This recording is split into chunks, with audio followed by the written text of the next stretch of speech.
नमस्कार दोस्तों, जय हिंद दोस्तों। आज हम विश्व के भूगोल से जो टॉपिक हमारा होगा वो होगा सूर्य एवं तारे। क्या होगा? सूर्य एवं तारे। आज चर्चा की जाएगी सूर्य और तारे का बारे में। चलिए शुरू करते हैं। सन या सूर्य।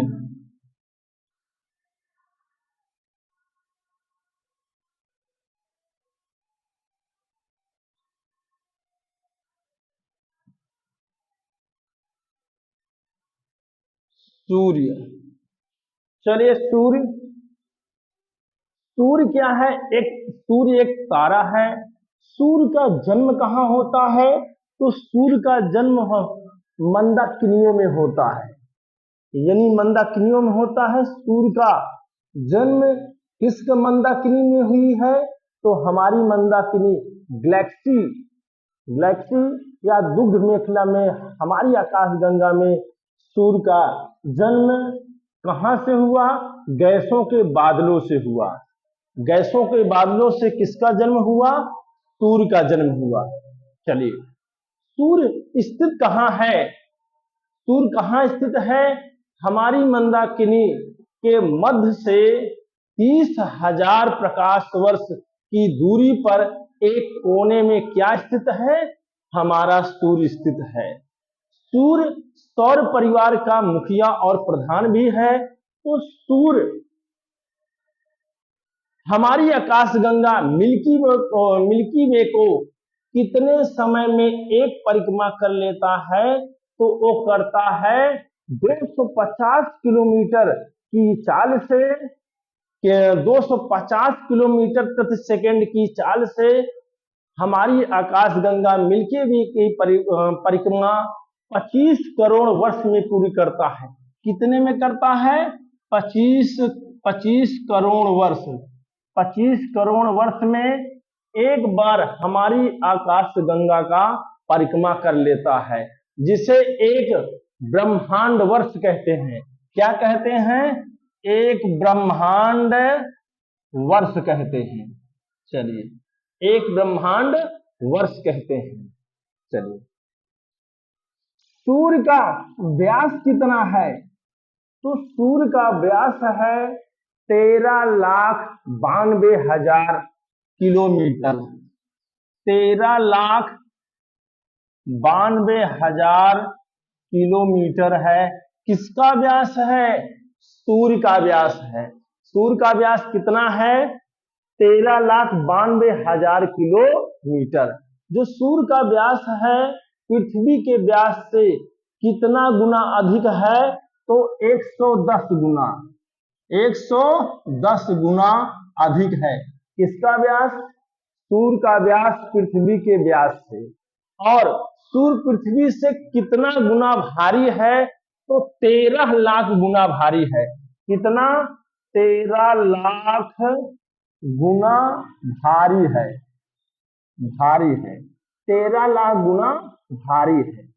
चलिए चलिए, सूर्य का प्रकाश पृथ्वी पर पहुंचने में कितना समय लगता है? तो सूर्य का प्रकाश पृथ्वी पर पहुंचने में 8 मिनट 16.6 सेकेंड, यानी 8 मिनट 16.6 सेकेंड में सूर्य का प्रकाश पृथ्वी पर पहुंच जाता है। 8 मिनट 16.6 सेकेंड में।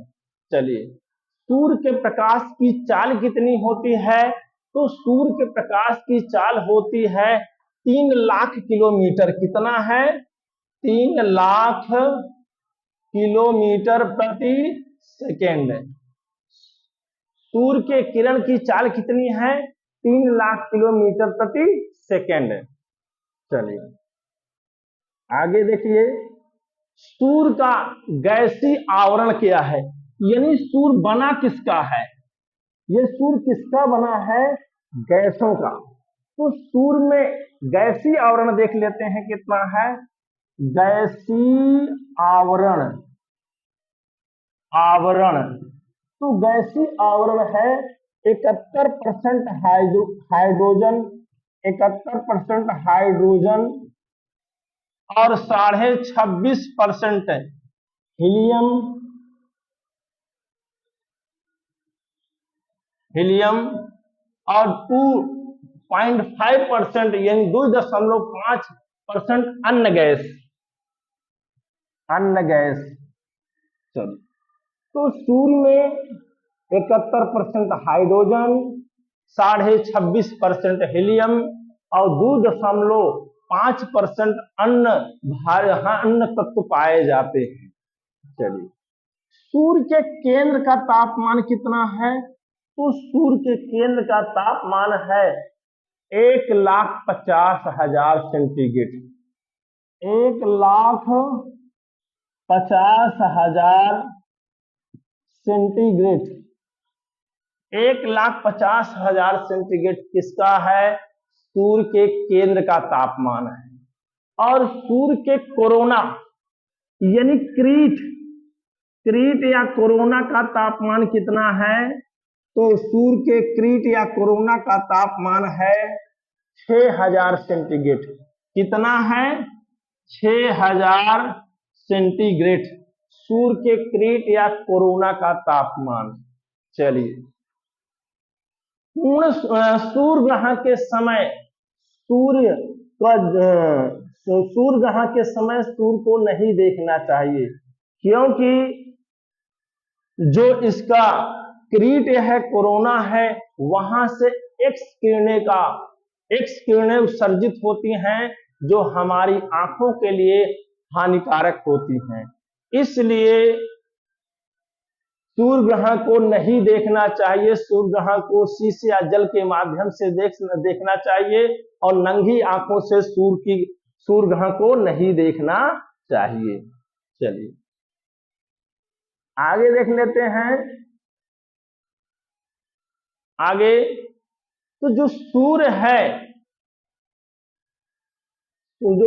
है इसका जीवन काल कितना है? सूर्य का जीवन काल कितना है? तो जीवन काल है 5 अरब वर्ष। सूर्य का जीवन काल 4.5 से 5 अरब वर्ष। अधिकतम कितना है? तो सूर्य का अधिकतम जीवन काल है 10 अरब और अधिकतम है 10 अरब वर्ष।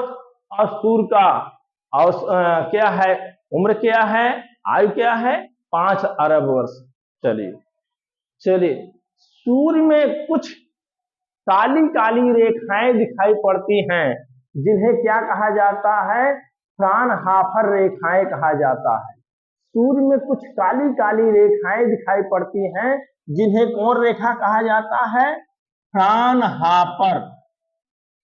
फ्राउनहोफर रेखाएं कहते हैं। सूर्य में कुछ काली काली रेखाएं दिखाई पड़ती हैं, जिन्हें फ्राउनहोफर रेखाएं कहा जाता है। सूर्य में कुछ काले धब्बे दिखाई पड़ते हैं।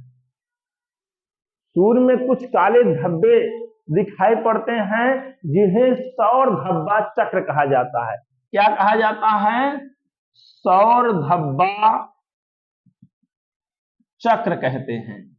और ये चक्र 22 वर्षों का होता है। जो सूर्य का धब्बा होता है 11 वर्षों तक बढ़ता है और फिर 11 वर्षों बाद घटता है। इस प्रकार से जो सौर धब्बा चक्र होता है वो 22 वर्षों का होता है। चलिए, उसके बाद कभी कभी सूर्य की जो सौर लपटें होती हैं, घर्षण के कारण कभी कभी पृथ्वी के दोनों ध्रुवों पर आ जाती हैं और सौर वर्षा जैसा नजारा देखने को मिलता है। यानी जो सूर्य की किरणें होती हैं वो वर्षा प्रतीत होती हैं। इसलिए उत्तरी ध्रुव पर जो पृथ्वी के उत्तरी ध्रुव पर जो सौर वर्षा दिखाई पड़ती है उसे अरोरा बोरियालिस कहा जाता है। क्या कहा जाता है? अरोरा बोरियालिस। अरोरा बोरियालिस कहते हैं उत्तरी ध्रुव पर जो सौर लपटें उत्तरी ध्रुव पर आते हैं और सूर्य की जो लपटें दक्षिणी ध्रुव पर आती हैं उसे अरोरा ऑस्ट्रेलिस कहा जाता है। अरोरा, अरोरा ऑस्ट्रेलिस, अरोरा ऑस्ट्रेलिस कहते हैं।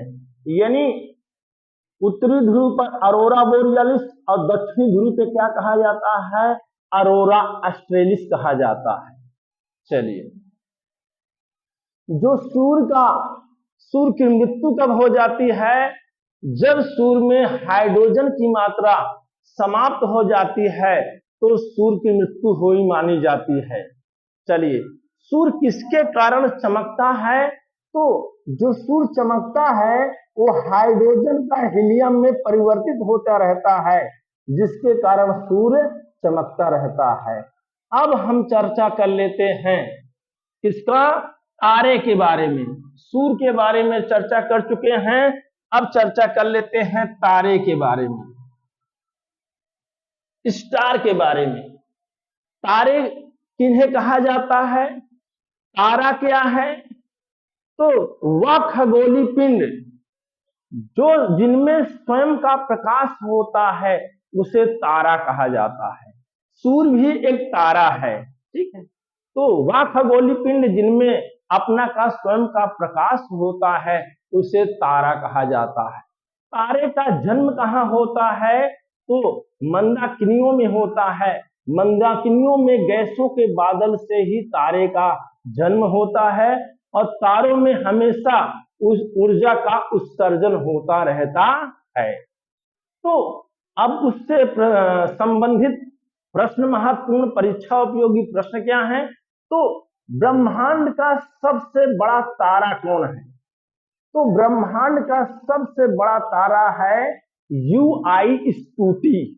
क्या है, UI स्कूटी, ये ब्रह्मांड का सबसे बड़ा तारा है। पूरे ब्रह्मांड का सबसे बड़ा तारा कौन है, UI स्कूटी पूरे ब्रह्मांड का सबसे बड़ा तारा है। आप देखते हैं हमारी आकाशगंगा मिल्की वे बुध मेखला का सबसे बड़ा तारा कौन है, तो सबसे बड़ा तारा है VY कैटरिस, कैटरिस मेजलिस हमारी आकाशगंगा का सबसे बड़ा तारा है। और हमारी आकाशगंगा का सबसे चमकीला तारा कौन है, वो है साइरस या सिरिस या डॉग स्टार। क्या है, साइरस, साइरस, साइरस हमारे आकाशगंगा का सबसे चमकीला तारा है, साइरस। चलिए, और हमारे सूर्य के सबसे नजदीक तारा कौन है, तो हमारे सूर्य के सबसे नजदीक तारा है प्रोक्सिमा सेंचुरी। क्या है, प्रोक्सिमा सेंचुरी। चलिए आगे देखते हैं, तारामंडल किसे कहते हैं, तो तारामंडल किसे कहते हैं, तारामंडल, तारामंडल किसे कहते हैं, तो तारामंडल कहा जाता है तारे के समूह को ही तारामंडल कहा जाता है। जैसे उर्सा मेजर, मृग, सिग्नस, हाइड्रा, अंटारिस, ये सभी प्रमुख तारामंडल हैं, जिनमें से सबसे बड़ा तारामंडल है हाइड्रा और सेंटारस, दो बड़े तारामंडल हैं। अब तक कितने तारामंडल की खोज हो चुकी है, तो अब तक 89 तारामंडल की खोज हो चुकी है। कितने, 89 तारामंडल, 89 तारामंडल की खोज हो चुकी है। चलिए अब देख लेते हैं पुच्छल तारे क्या कहलाते हैं। पुच्छल तारे कौन होते हैं, ये तारे जो होते हैं पुच्छल तारे या धूमकेतु, ये चट्टान के, धूलकणों के या दबी हुई गैसों से बने होते हैं और ये परिवलयकार में सूर्य की परिक्रमा करता है। जो पुच्छल तारे होते हैं जब सूर्य के निकट पहुंचते हैं तो अत्यधिक गर्मी के कारण ये इनकी गैसें पिघल जाती हैं और उनके विपरीत क्या होता है, पूंछ जैसे नजारा देखने को मिलता है, जिसे हम पुच्छल तारा कहते हैं। हेली पुच्छल तारा जो 76 वर्षों बाद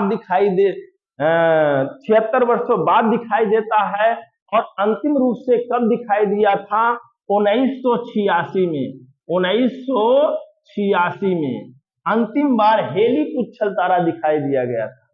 और हेली पुच्छल तारा कितने वर्षों बाद दिखाई देता है, तो 76 वर्षों बाद दिखाई देता है। चलिए, युग्म तारा क्या है? कौन तारा? युग्म तारा। युग्म तारा, युग्म तारा किसे कहा जाता है? तो युग्म तारा कहा जाता है दो तारे जो आपस में गुरुत्वाकर्षण शक्ति के कारण बंधे होते हैं, ऐसे तारों को क्या कहा जाता है? युग्म तारा कहा जाता है। बहुलित तारा किसे कहा जाता है? बहुलित। दूसरा बहुलित, बहुलित तारे। बहुलित तारे किसे कहा जाता है? दो या दो से अधिक तारे, दो या दो से अधिक तारे जो आपस में गुरुत्वाकर्षण शक्ति के कारण बंधे होते हैं, ऐसे तारों को बहुलित तारे कहा जाता है। चलिए, नोवा तारा किसे कहा जाता है? नोवा, नोवा, नोवा। नोवा तारा वे तारे जिनकी चमक 10 मैग्नीट्यूड से 20 मैग्नीट्यूड के बीच चमक होती है, ऐसे तारों को नोवा कहा जाता है। सुपरनोवा किसे कहा जाता है? जिसकी चमक 20 मैग्नीट्यूड से अधिक होती है, ऐसे तारों को क्या कहा जाता है? सुपरनोवा तारा कहा जाता है। क्या कहा जाता है? सुपरनोवा तारा कहा जाता है। वामन तारा किसे कहते हैं? वे तारे जो आकार में सूर्य से छोटे होते हैं, उन्हें वामन तारा कहा जाता है। वे तारे जिनका आकार सूर्य से छोटा होता है, उन्हें वामन तारा कहा जाता है। और विशाल तारा किसे कहा जाता है? वे तारे जिनका आकार सूर्य से बड़ा होता है, उसे विशाल तारा कहा जाता है। और तारे की मृत्यु कब होती है? जब तारों में से हाइड्रोजन समाप्त हो जाता है, तो उन तारे की मृत्यु मानी जाती है। जब तारे की मृत्यु हो जाती है तो उनका द्रव्यमान 1.4 ms से अधिक हो जाती है, ठीक है, हो जाती है, चंद्रशेखर सीमा से 1.4 से अधिक हो जाती है, तो ऐसे तारा नोवा या सुपरनोवा में विस्फोट होकर के न्यूट्रॉन तारों में बदल जाते हैं, जिसे हम पल्सर कहते हैं। जिसे क्या कहा जाता है? पल्सर तारा या कृष्ण विवर तारा कहा जाता है। तो आज के लिए बस इतना ही। जय हिंद, जय भारत, वंदे मातरम।